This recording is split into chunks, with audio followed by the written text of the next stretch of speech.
def nangam waxtaanal ak société civile waxtaanal homme politique yi nga xam te ni yow yaa leen duma say élection loolu tamit ndax yenul maanaam am déet. waaw mais ça dépend de la conception. Il y a des gens qui ont dans la gouvernance une conception démocratique maanaam que man même su dee yor naa majorité du tere may dialogue ça c'est la conception du président. dafay gën a am na lu rafet am na lu gën a rafet am na lu baax am na lu gën a baax démocratie idéale la bu ñu ko jël rek def ko affaire rapport de force il y a une vision mouvementiste man maa yore sama majorité c'est mécanique dama koy exercer mais am na ay niveau yoo xam ne doole rek taxul da ngay dem ak sa xel parce que wax naa la léegi benn mbir mooy constitution kenn mënu ko moom Pastef mënu ko moom donte am na majorité. parce que lu ñuy boole la ñun ñëpp. mais ñoom nee nañ njëriñ askan wi lañ xoolaan ñoom. amul benn lu ci nekk njëriñ nee nañ parce que sur les ressources naturelles nee nañ léegi loo si signé. mais loolu c'est article 25(1) ñun ñoo ko fi indi. waaw ñoo ko fi indi. waaw article 25(1) bi ñu koy wax ñu ne nouveau droit yi dañuy. daganal góor jigéen ils devaient même avoir la honte de revendiquer ces articles. 2016 wax nga dëgg. loolu ça avait fait débat les nouveaux droits. waaw ñu ne leen da ngeen ñu ne dañu bëgg a daganal góor jigéen. waaw léegi yow jël sa constitution ne lii kat ndekete c'est tellement révolutionnaire que dama koy dugalaat. waaw loo ci dugal. il faut informer l'Assemblée nationale. waaw c'est une bêtise. Non, c'est une bêtise. La norme IT 2023. oui Sénégal adopté ko. oui ne yow contrat ci maanaam industrie extractive boo am. da nga ko publier da nga koy publier. loolu doyul. publication moo gën sax. parce que boo publier ñëpp mën na ko jot. oui man ma jot ko Assemblée nationale jot ko. beneen bêtise bi mooy droit de l'information bi nan lañ ko organiser nan lañ ko sanctionner nan lañ ko encadrer c'est-à-dire que il faut qu'ils arrêtent d'être dans des proclamations. Il faut qu'ils arrêtent d'être dans des slogans. Il faut qu'ils arrêtent d'être dans de la politique politicienne. Ça rajoute quoi? L'Assemblée a la commission d'information. Mais si l'Assemblée a la commission d'enquête. Oui. L'Assemblée a les questions orales. Oui. L'Assemblée peut demander des documents. Aujourd'hui, on a une loi en 2025 qui permet d'accéder à l'information. Quand même, c'est une bêtise. Mais nee nañ aussi li gën a révolutionnaire mooy si constitution bi la dugal nañ si ne sëy góor ak jigéen point. loolu nee na c'est une révolution mais non mais est-ce que gis nañ fii Sénégal kuy sëy góor ak ku dul góor ak jigéen. mais nee na c'est un signal. non mais attendez c'est à quel signal. Il y a la loi code de la famille. Oui. Article 111 code de la famille. Le mariage c'est entre un homme et une femme. boo ko yóbbee ci constitution bi daf koy gën a dëgëral. mais c'est pas grave c'est-à-dire que man li ma encore une fois je suis en train de dire quelle est l'utilité de cette réforme. Une réforme ça doit être une réforme qui nous permet de progresser. Oui. Une réforme qui permet de protéger. Une réforme qui permet d'éviter des crises. dara nekkul ci loolu parce que la loi code de la famille mu ngi fii et ensuite c'est dangereux. Parce que tu mets dans la réforme demain. su dee société bi évolué ne parce que les sociétés sont appelées à évoluer. Il y a de cela 50 ans en France kenn doo xalaatul woon fi nekk daan ay dafa ay mariage ak ay pax ak ay yu kenn xamul. Aujourd'hui tey boo fa nekkee di ko contre mais tu es considéré comme un paria.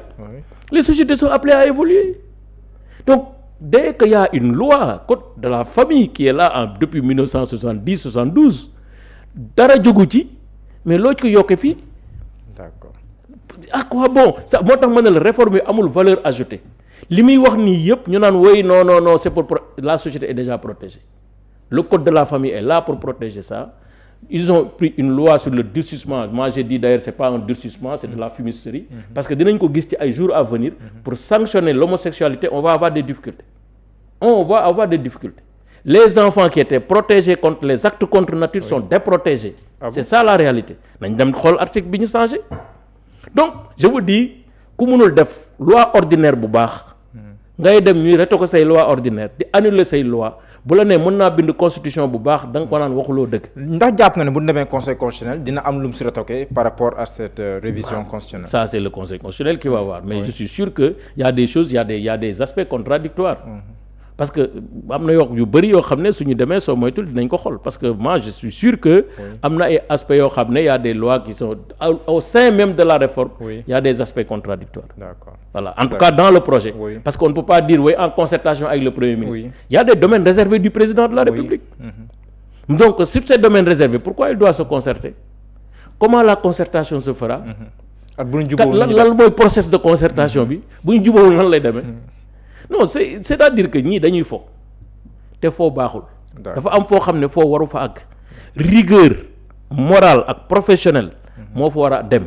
mais pas di def ay affaire u caaxaan. D'accord mais maître une dernière question parce que tey moom voilà mais politique maître ndax sa nekkin APR ak sax si seen politique bi est-ce que nekkul ne proximité bi nga am peut-être ak le président Bassirou Diomaye Faye si beneen anam est-ce que vous n'êtes pas un peu victime de ça politiquement ñu lay xoolee benn bët bi wala am fu lay classé wala nangam wala sax au sein de l'APR ñu dem ba jàpp ne peut-être am na proximité boobu président Diomaye boobu mun dem sax si wàllum politique ba ñu xaw laa je vais pas dire écarté mais voilà réorganisation bi mu jëm mel na ni da la xaw a kii tuuti biir APR. non j'ai pas cette impression.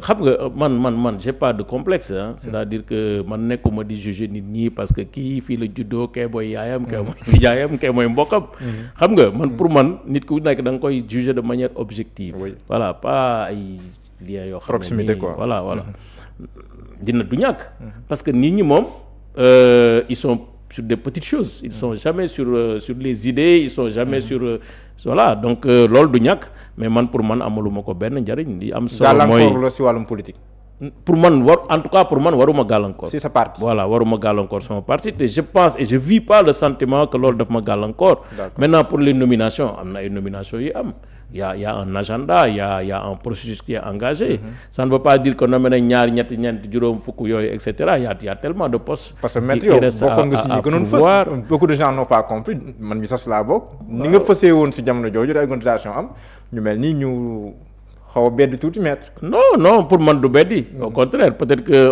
on lui trouve quelque chose de plus convenant wala da la bëggoon bàyyi de plus commode waaw loolu peut-être mën na si nekk le temps de terminer ce combat judiciaire waaw bëri na ngeen si de peut-être bien mais maître kontaan naa lool si dalal bi ma la dalal Mohamed man aussi kontaan naa oui en tout cas l'idée à retenir c'est que cette réforme jarul dóor xale il y a aucune urgence 29 articles les 26 c'est des réécritures maanaam jëlaat di xool nan lañ koy bindaatee mais indiwul benn valeur ajoutée ci yëf yi yeneen articles yi mooy fekk loo nga xam ne dafa nekkoon ci loi organique règlement intérieur assemblée nationale ñu indi ko à la dignité constitutionnelle maanaam tout ce qui est travaux parlementaires ce qui est dangereux c'est pourquoi les gens ils disent c'est un parlementarisme rampant ñu jël li nga xam ne dafa nekkoon article 58 de la constitution ñu ne am ñaari alinéa yoo xam ne dafay dooleel statut de l'opposition et de son chef ñu supprimer ko c'est une régression démocratique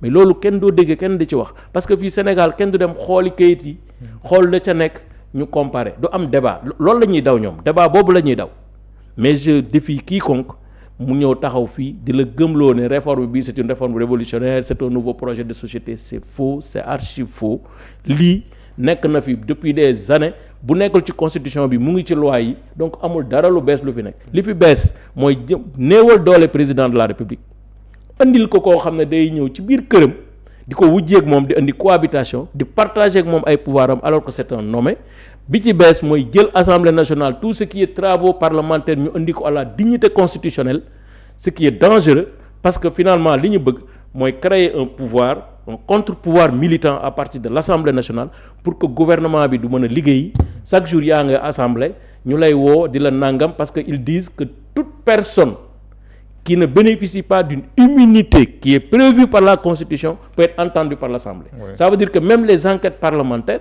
peuvent entendre les juges, peuvent entendre les... C'est dangereux ce qui se passe. Donc nañ ko arrêté man su ma doon président Diomaye lii sax en l'état du ma ko yóbbu référendum dama naan leen lii baaxul defaraat suma constitution defar suma projet waxtaan ci ak ñu ma waxtaanal dem